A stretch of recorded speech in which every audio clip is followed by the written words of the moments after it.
Mesdames et messieurs, bonjour et bienvenue à La Justice entre nous. Mon nom est Serge Hébert. Cette semaine, je rencontre Maître Élodie Ouellette, notaire. On parle de la vente, donc contrat de vente, contrat d'achat, contrat pré-contrat, blablabla. On va tout voir ça avec elle, on va tout démystifier ça si vous n'avez jamais signé de contrat de vente.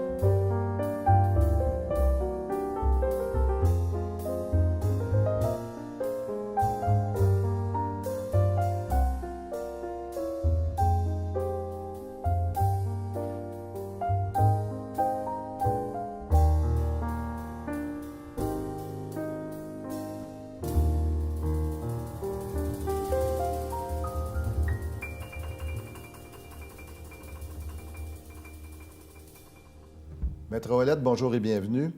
Bonjour. Maître Ouellette, on a la semaine dernière fait le tour de votre profession, de la profession de notaire. Mais là, on va revenir dans un classique aujourd'hui. Cette semaine, on va parler des contrats de vente, des offres d'achat, etc.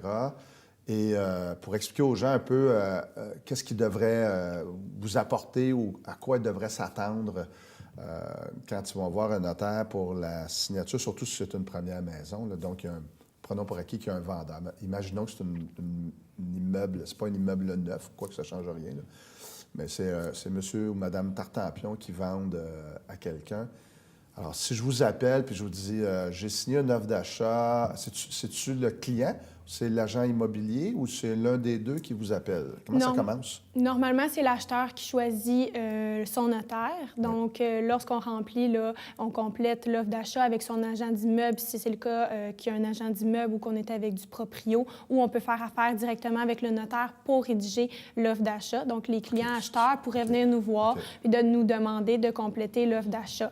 Sinon, de le faire directement avec leur agent d'immeuble. Quand on finalise, là, on met le nom du notaire. Donc, c'est le client, l'acheteur qui choisit. Donc, puis juste peut-être pour préciser, ce qui est assez rare, si le vendeur, rafraîchissez-moi la mémoire, si le vendeur a un solde de prix de vente, exactement. Là, ce serait lui parce qu'il serait comme créancier. C'est ça, exactement. Ça, c'est le petit astérix, là, oui, parce que c'est assez rare quand même qu'on voit ou ça, les entrepreneurs, des fois, qui imposent les notaires. Mais en règle générale, on dirait monsieur, madame, tout le monde qui achète un immeuble, c'est eux qui choisiront leur notaire. Bon, alors, moi, je vous appelle, je dis notaire Ouellette, j'ai entendu parler de vous, vous êtes un excellent notaire.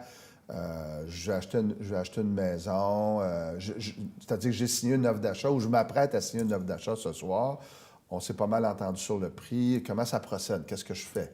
Donc, nous, les premières choses qu'on pose comme question justement aux clients, est-ce qu'il y a un agent d'immeuble dans le dossier pour qu'on sache si c'est avec eux qu'on va communiquer pour avoir les documents?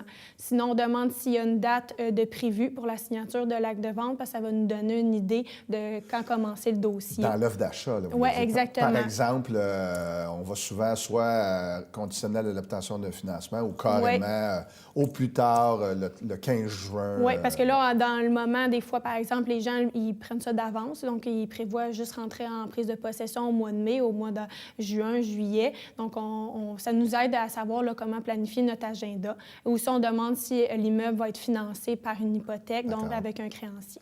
Est-ce que c'est le client emprunteur? Mon Dieu, j'allais dire...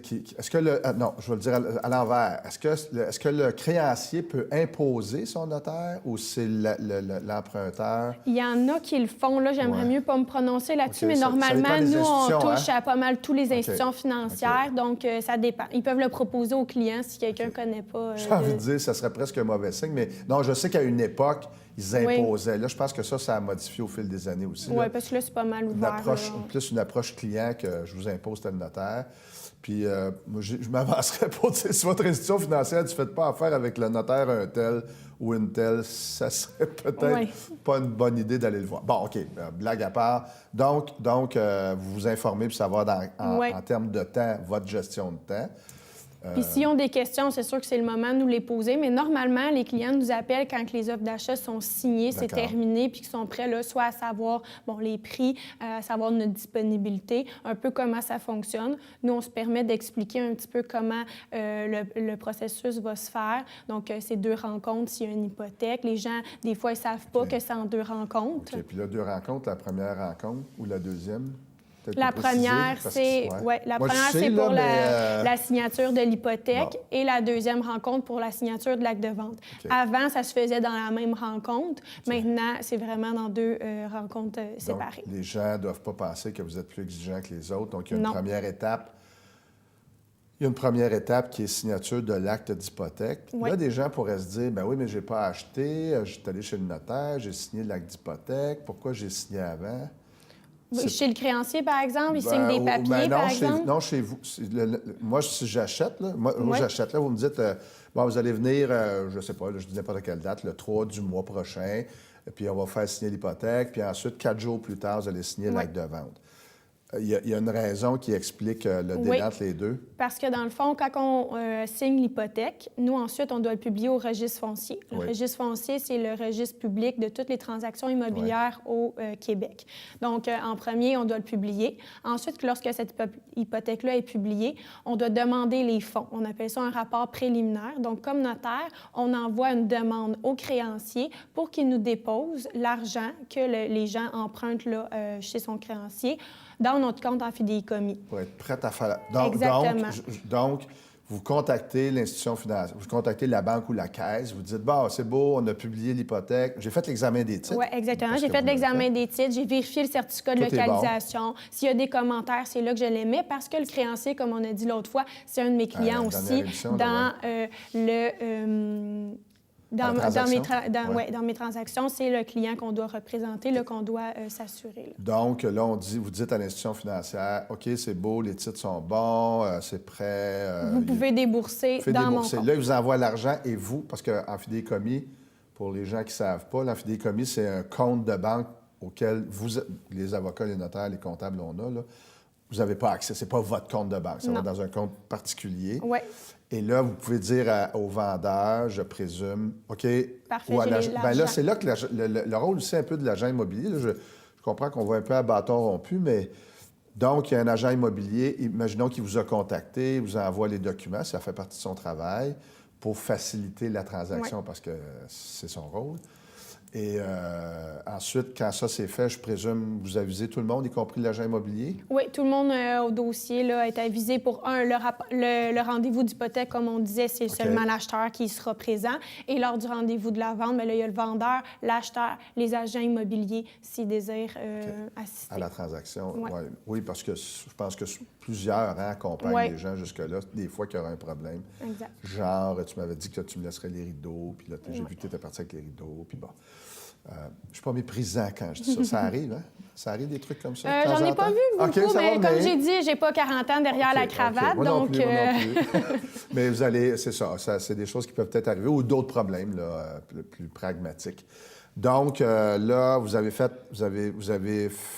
reçu la signature de l'emprunteur, parce qu'aujourd'hui, tout ça se fait par voie électronique. Oui. Hein?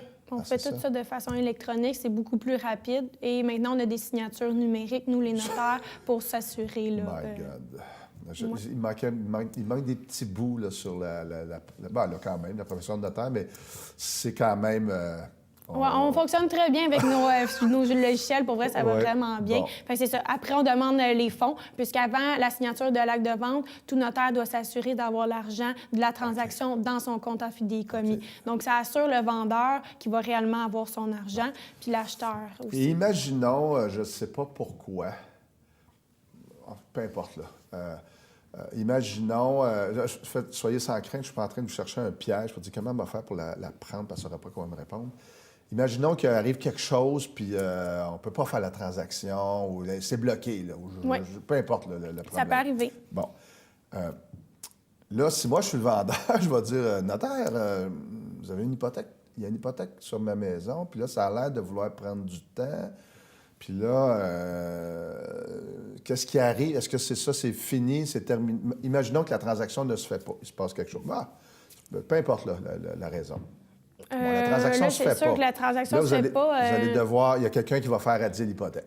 Oui, probablement. Là, c'est sûr que là, les parties s'arrangeront de la façon qu'il va sûrement avoir un litige au niveau parce qu'il y a une des deux parties qui va avoir là, soit subi un préjudice ou quoi que ce soit. Donc là, ça, c'est moins mon côté. Genre, c'est là où moi j'interviens, on ouais. essaye de ne pas faire de chicane, on essaie Mais de trouver oui, une les solution. hypothèques peuvent se radier probablement. Ces cas-là, j'en ai rarement vu. S'il y a des cas Non, de, je par pense pas que ça exemple, délai de signature, on fait juste repousser, malheureusement, si j'ai pas reçu l'argent dans mon compte. par exemple. Ah oui, ça, ou je sais pas moi, Il y a eu un truc de maladie, là, la personne a été On malade. repousse le rendez-vous, malheureusement.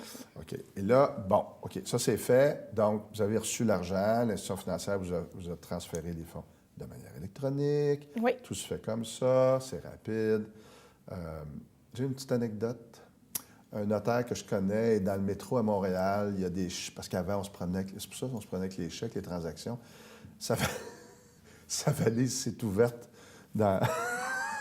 dans le métro et les Avec tous contrats les sont, chèques. sont OK. partis. Bon, je m'excuse, c'était la minute historique ou patrimoine canadien. Alors, ça se fait plus. Donc, vous n'avez pas de chèque, vous n'allez pas chercher le chèque à la banque. Les clients peuvent nous apporter des traites bancaires pour les mises de fonds lors du rendez-vous de l'hypothèque, par exemple, mais ça, c'est en vertu de notre loi là, sur le notariat ou tous les règlements qui nous régissent, on doit aller l'encaisser le plus rapidement possible pour le mettre dans notre compte. Pour avoir les fonds, pour être bien sûr, OK, c'est vraiment j'ai une l'argent, exigence, il n'y a là. pas de problème, on peut faire la transaction. Bon, Ouais. là, la transaction se fait. Est-ce que je peux amener mon oncle Marcel avec moi pour aller signer ou vous dites aux gens non? Normalement, là-dessus? c'est juste les personnes qui OK. sont... Concernées. Oui, exactement. Les intervenants au dossier. Des fois, il y a, par exemple, l'épouse ou le conjointe du vendeur, même si elle n'a pas acheté l'immeuble, qui peut venir signer l'hypothèque. Par exemple, lorsqu'on est marié avec le patrimoine familial. Donc, il y a les interventions comme ça, des fois, qui se fait. Mais normalement, c'est vraiment juste les personnes qui sont concernées. Donc, on pourrait dire aux gens de ne pas hésiter à vous poser des questions. Ben là, pas tout le fond de l'histoire, mais ne pas hésiter à vous dire ma conjointe doit venir signer ou pourquoi vous demandez que ma conjointe vienne signer, vous allez leur expliquer. Oui, exactement. C'est nous qui fait ça parce que comme on a expliqué, on fait l'examen des titres. Ça, c'est le premier devoir du notaire là, avant toutes les rencontres qu'on a mentionnées. C'est sûr que la première chose qu'on doit faire, c'est l'examen des titres, vérifier tous les documents. On vérifie également les taxes scolaires municipales, si elles sont payées à ce jour. Donc, s'il y en a des échus, ça fait partie de notre devoir de vérifier les taxes pour que quand l'acheteur achète, là, que toutes les taxes à ce jour sont payées. Là, je suis en train de me dire que j'ai l'air machiavélique, la tête penchée, les mains comme ça, là, en train de me dire, parce que quand on observe un adversaire, on dit « Oh, il se prépare à me poser une question. » Là, je vais vous poser une question qui est peut-être piège, peut-être que c'est réglé. Il y a eu une époque où c'était pas mal compliqué, la question où on voit ça. Là, j'imagine que ce n'est plus nouveau pour vous, mais c'était compliqué à une époque. C'est les gens qui achètent dans un nouveau développement, puis vous m'arrêterez si vous parce que vous avez le droit de ne pas avoir la réponse, là, parce que ce n'était pas prévu. Mais les gens achetaient un immeuble en construction dans un nouveau quartier, ou achètent une maison récente. Puis là, il y a la fameuse taxe d'infrastructure qui peut être des fois assez salée. Est-ce que, parce qu'il y a, je sais pas, bon, là, vous êtes trop jeune pour avoir connu cette période-là de entre les deux, là, les gens achetaient, Bien, des fois, il y a des de 20 000. changements. Oui, bien, il y a des changements parce que si on passe d'un terrain vacant à une nouvelle construction, c'est sûr que la ville ou la municipalité doit s'ajuster. Là, ça leur appartient un petit peu plus, mais nous, on doit faire les vérifications. Nous, ça fait toute partie des vérifications qu'on doit faire, là, les taxes, les assurances, le certificat de localisation qu'on a oublié de mentionner là, au début, qui est un document qui est important dans les transactions immobilières et c'est au vendeur de nous l'apporter. Expliquez-nous, parce que les gens, certificat de localisation, c'est le plan. Oui, c'est ça. C'est un plan et aussi le certificat de localisation en tant que tel, c'est le document qui est rédigé par un arpenteur géomètre. Donc, lui, il va vérifier, il va aller sur votre terrain, il va aller vérifier le patio, le garage, toutes ces structures-là pour s'assurer que l'immeuble est conforme au règlement municipal en vigueur.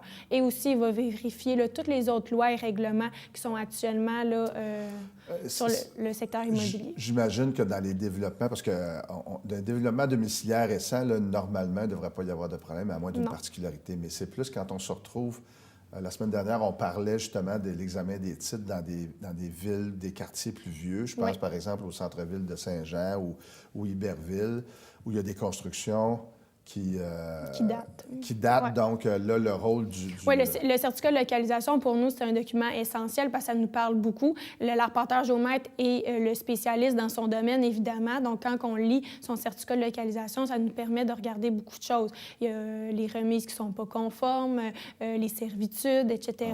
Donc, ça nous parle beaucoup. Puis, on doit les dénoncer autant aux créanciers que pour notre vendeur et l'acheteur. Parce que l'acheteur veut savoir si, par exemple, sa remise n'est pas conforme.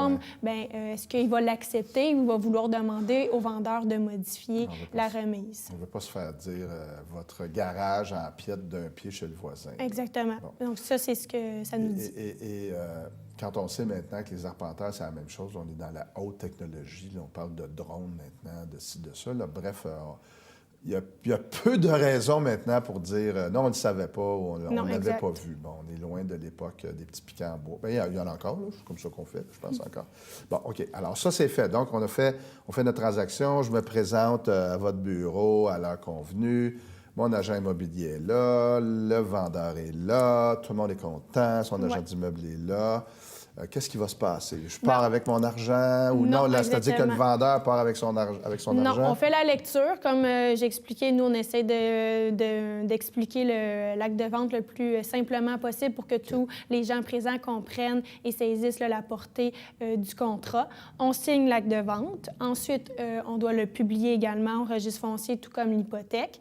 Ensuite, lorsque j'ai la confirmation que l'acte de vente est publié au registre foncier, donc de m'assurer que l'immeuble a été vendu une seule fois et aux clients, là, aux acheteurs qui se sont présentés. Donc, le registre foncier, le registre foncier, c'est un registre où on a les transactions. Exactement. Chaque immeuble a sa page. Exactement. Ça comme ça. Bon. Donc, quand vous faites après que les gens aient signé, vous le publiez. Oui. Et là, si je comprends bien... On doit vérifier. Pour vérifier, OK, mon hypothèque... On doit vérifier que l'hypothèque est là et l'acte de vente. Puis cette semaine, pas je fais jouer de taux, puis il y a une transaction ou quelque chose où nous, des fois, on va intervenir, puis on va, si je veux saisir, je vais me dépêcher de faire ma saisie avant. Là, on parle de cas exceptionnels, je n'ai pas vu ça souvent dans ma carrière, mais je pourrais faire ça, je pourrais le publier, puis là, vous avez dit, hop. Il y a un petit problème. On a un petit problème. Ça, c'est dans les cas d'exception, mais sinon, quand tout est beau, on voit l'hypothèque, on voit l'acte de vente, c'est là que je peux émettre les chèques de la transaction. Donc, par exemple, c'est sûr qu'avec le produit de vente, vous êtes mon client vendeur. Par exemple, vous avez vendu votre immeuble 200 000 par exemple. C'est sûr qu'avec le 200 000 qui est dans mon compte en fidéicommis, il y a des fois des intervenants au dossier que je dois payer. Fait que, par exemple, le certificat de localisation, donc l'arpenteur géomètre. Donc, je peux prendre l'argent de mon compte sous votre autorisation, que je peux aller payer la facture de l'arpenteur géomètre, par exemple. L'agent d'immeuble également, je peux le payer avec l'argent du produit de la vente. Les honoraires de notaire aussi sur votre autorisation. Et ensuite, lorsque tous les intervenants sont payés, bien, il y a un produit de vente qui vous est remis. Ça, c'est tout discuté avec le client lors du rendez-vous. Toutes les sommes qui sont prises à même le produit de vente. Bien sûr. Et... on parle de quoi maintenant comme délai, puisque tout est électronique? Est-ce que c'est assez rapide. C'est sûr que nous, on est tributaire un petit peu du trafic là, au registre foncier, donc je parle de la publication. Donc, tant que la publication n'est pas faite, nous, on attend toujours après ça avant d'émettre nos chèques. Donc, c'est sûr que normalement... Nous, c'est environ une journée et demie après l'acte de vente.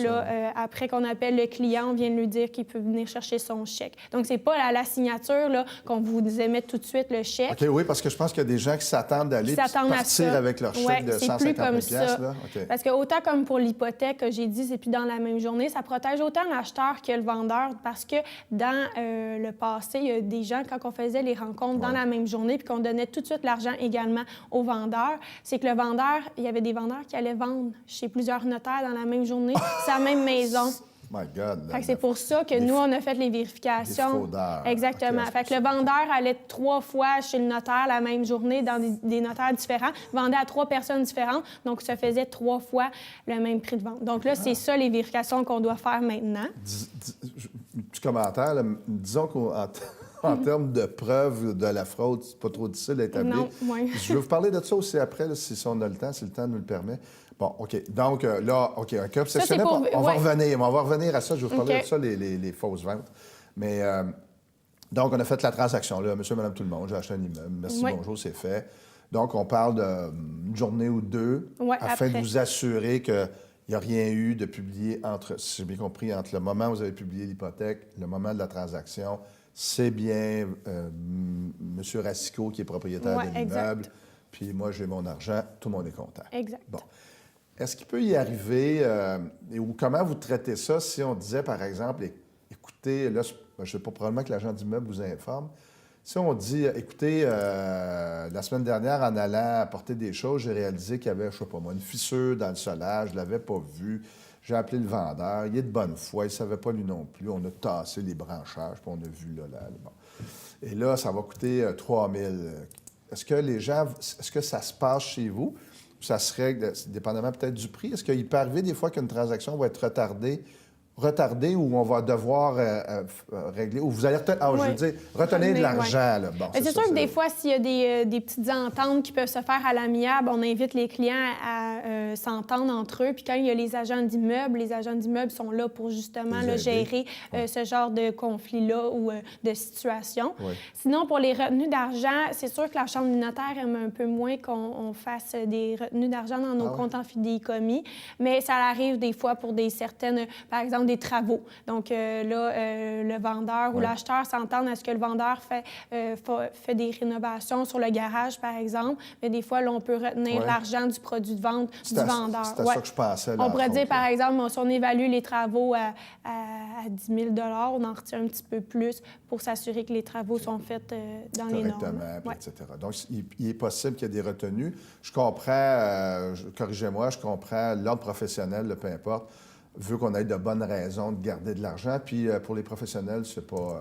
Oui, exactement, parce que c'est pour toujours protéger le client. On ne veut pas avoir de problème. On garde l'argent du client dans notre compte. Puis... Ça fait du travail. Je voudrais...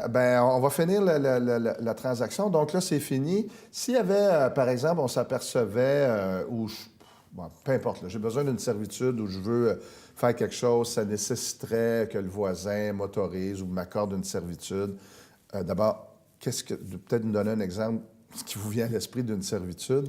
On voyait plus ça avant, dans les vieux quartiers, par exemple, un balcon qui ne respectait pas le recul ou un truc comme ça. Ça, maintenant, pour les structures qui ne respectent pas, on fait affaire avec les assurances-titres. Maintenant, ça, c'est un nouveau produit, donc on pourra en discuter plus amplement, mais l'assureur-titre, lui, il couvre le risque. Par exemple, une remise qui ne serait pas conforme au règlement actuel, mais l'assurance-titre va couvrir le risque et va prendre cours pour vous. Okay. Mais pour les servitudes, l'exemple que je donnerais, ça serait, par exemple... Ici, à Saint-Jean, il doit y avoir beaucoup de servitudes. Les gens doivent avoir des servitudes pour Hydro-Québec, Bell Canada, par exemple, sur leur terrain. Donc, une servitude, c'est une assiette de servitude. C'est, par exemple, un petit rectangle de bout de terrain, là, sur une bande de terrain sur votre terrain, sur les limites, normalement. Donc, ça permet, par exemple, on dit toute la longueur du terrain, mais de largeur de 1,5 mètres pour permettre, par exemple, aux gars d'Hydro de passer sur votre terrain pour aller jouer dans les fils. Et là, la caméra n'était pas sur moi, mais je suis parti à rire parce que j'allais dire servitude que personne ne respecte. Parce qu'on a juste à se promener dans des plus vieux quartiers. Même dans les nouveaux, les gens mettent les piscines. C'est une erreur là, qu'ils font. Là. Faites attention. Mais c'est notre devoir à nous, à nos acheteurs, de leur dire, s'ils font des constructions, de vérifier les servitudes. Mais on le sait, tout le monde, si on construit un cabanon, on va vouloir les mettre le plus loin possible des limites. Le problème, c'est que... Bon, moi, je me souviens d'avoir eu une piscine rectangulaire que j'avais mis dans la servitude en me disant « ils passeront de l'autre côté ». Mais si un jour, ils doivent passer chez nous, c'est... Ils sont en droit de vous demander de déplacer. En français, « just too bad », enlevez votre piscine, sinon on va vous l'ouvrir, mais bon. C'est sûr que la piscine, c'est difficile à déplacer, mais un cabanon qui n'est pas sur fondation, ça, c'est plus facile à déplacer. Mais c'est les arbres, hein? Les gens plantent des arbres, en tout cas. Bref, votre travail à vous, comme notaire, c'est de leur expliquer, de leur dire, il y a une servitude, vous êtes censé laisser ça libre. Oui. Puis, si un jour, il y a le reste maintenant, ce que les gens font, avec leur... C'est ça. Nous, on est conseillers juridiques. On est là pour leur expliquer Ils viennent me que voir. si jamais il y a quelque chose, Ils là, viennent me voir, puis là, on leur dit il est trop tard.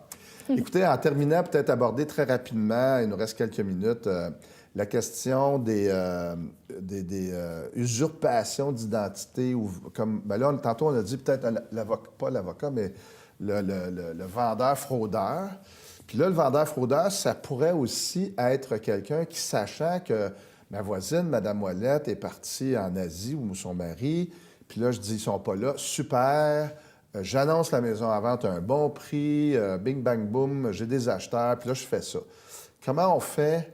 Est-ce que c'est possible de se protéger contre ça? Est-ce que vous, comment vous pouvez, le notaire, savoir que M. Ouellette, c'est le vrai M. Ouellette? Comment vous... Bien, c'est sûr que c'est avec les pièces d'identité. Donc, nous, un de nos devoirs, quand on rencontre les clients, ils se présentent devant nous, l'acheteur, le vendeur, on fait les vérifications d'identité. Donc, on doit vérifier, de un, si c'est les bonnes personnes, donc avec au moins 2 pièces d'identité avec photo. C'est pour ça qu'on demande des permis de conduire. Oui, exactement. Donc, nous, on fait des copies au dossier. On n'a pas le choix d'avoir des copies du vendeur et de l'acheteur pour s'assurer que c'est les bonnes personnes aussi qui achètent, mais les bonnes personnes qui vendent. Et on doit vérifier, leur identité, leur qualité et leur capacité. Donc, je dois m'assurer que la personne qui vend est apte à vendre l'immeuble. Donc, si la madame inapte... On tient la main pendant qu'elle signe, puis elle sait pas où... Exactement. Elle pense que vous êtes le docteur Ouellette, là. Oui. Donc, nous, on doit vérifier ça. OK, fait que, je m'excuse du fac. Alors, le rôle du notaire, c'est quand ça c'est fait, là, vous pouvez pas, c'est pas de votre responsabilité si quelqu'un a des faux papiers. Il faut prendre des etc. vérifications diligentes pour savoir à qui on a affaire. Donc, il y en a qui vendent avec des procurations. Donc, vous pourriez dire, bon, mais moi, je suis à l'extérieur du pays, je veux vendre mon immeuble, mais on doit s'assurer que la procuration est valide. Si moi, je me trompe, mais je pense que dans les cas de fraude, les gens qui ont dit ma maison a été vendue 2 fois, je pense qu'il y a des notaires douteux. Oui, il y a eu une émission à ce sujet-là, je pense, sur Enquête ou JE. Ce qui fait que ça peut arriver, mais là, c'est pas fréquent. Non. Et c'est ça. Puis moi, je me souviens très bien, il y a longtemps, quand j'ai acheté ma propriété, le notaire, il me dit « Votre permis de conduire, monsieur Maître Hébert. » Je dis « Bien là, vous me connaissez depuis 10 ans. » C'est pour le dossier. Oui, exactement. Si votre meilleur ami va signer chez vous, vous allez lui dire fait qu'on se surprend pas si on donne-moi demande ton permis ça. de conduire, j'ai besoin de l'avoir au dossier. Exact. Puis même chose pour les papiers, pour le mariage, le contrat de mariage, les certificats de divorce, on va le demander au client, autant à l'acheteur qu'au vendeur, parce qu'on doit avoir ça comme preuve, parce qu'on connaît toutes les lois sur les régimes matrimoniaux, patrimoine familial, on doit avoir ça. Donc, votre rôle ultime, c'est la sécurité de la transaction. Oui. Notaire, c'est déjà tout, hein? Ça passe vite quand on a des sujets intéressants. Alors, je vous invite à nous revenir s'il y a d'autres choses. Et mesdames et messieurs, restez à l'antenne de MaTV. Revenez-nous la semaine prochaine pour d'autres sujets qui, j'en suis sûr, vous intéresseront. D'ici là, bonne semaine et bonne fin de journée.